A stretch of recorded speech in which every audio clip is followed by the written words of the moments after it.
رات کا وقت تھا۔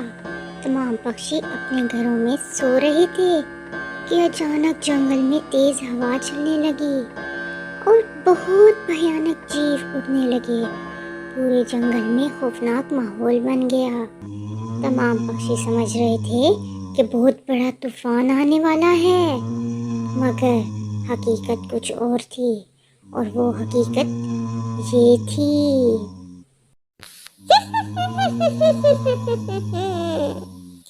میرا نام نیلی چڑیل ہے اور مجھے یہ جنگل بہت پسند آیا ہے، اور اب میں یہاں خوب مزے کروں گی ساری رات۔ پھر یہ چڑیل پورے جنگل کے چکر کاٹنے لگی۔ گوری سو جاؤ، آج باہر بہت خطرناک طوفان ہے، ہمیں باہر نہیں جانا چاہیے۔ ارے کالو جی، آج بہت خطرناک طوفان ہے، اس لیے تمام پکشی سو چکے ہوں گے اور ہمیں آج ہی انو جھیل کی مکئی کی کھیتی چرا لینی چاہیے۔ بھلا انو جھیل اتنے طوفان میں کہاں کھیت کی رکھوالی کرتا رہا ہوگا؟ ارے میں تو سونے لگا، آج تو میں اتنے طوفان میں کبھی نہ جاؤں، بھلا جان ہے تو جہان ہے۔ مگر گوری کوی تو تھی ہی صدا کی لالچی، اس کو اپنی لالچ کے آگے کچھ دکھائی نہ دیتا، اور گوری کوی فوراً باہر نکلی اور سیدھا مکئی کے کھیت جانے لگی۔ انو جھیل اس کھیت کا مالک تھا، وہ بہت ہمدرد پکشی تھا۔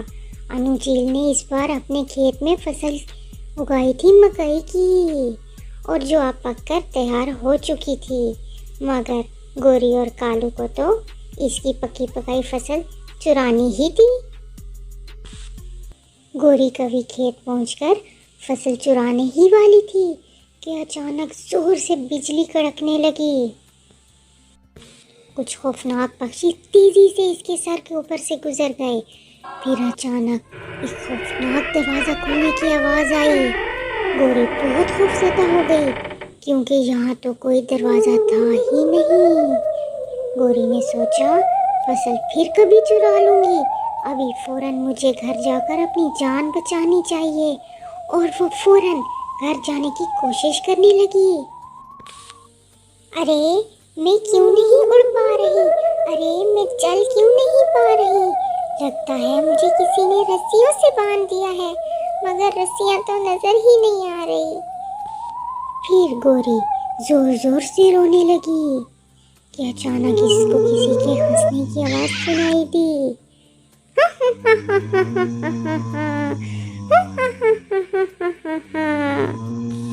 ارے کالی کوی، رات کے اس پہر یہاں کیا کر رہی ہو؟ جلدی سے مجھے سچ بتاؤ۔ میں وہ انو جھیل کی مکئی کی فصل چرانے آئی تھی۔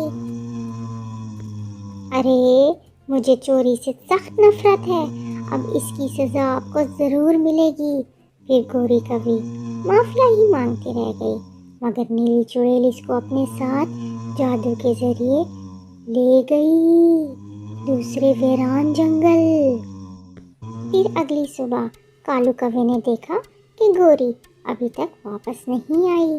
وہ بڑا پریشان ہوا اور سیدھا انو جھیل کے کھیت گیا۔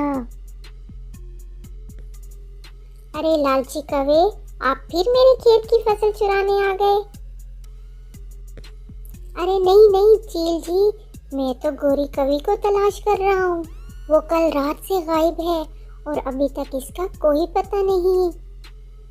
ارے تو گوری کوی کو یہاں کیوں تلاش کر رہے ہو؟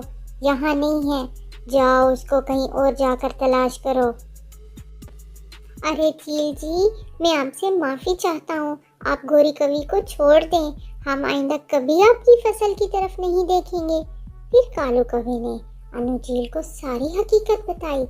چیل کو بہت غصہ آیا، مگر اب کیا ہو سکتا تھا، اب تو کالو اور گوری کو سزا مل چکی تھی۔ پھر کالو کوا فوراً رانو چڑیا کے پاس گیا، مگر اسے گوری کی کیا خبر۔ اس طرح سارا دن کالو کوا جنگل میں گوری کو تلاش کرتا رہا،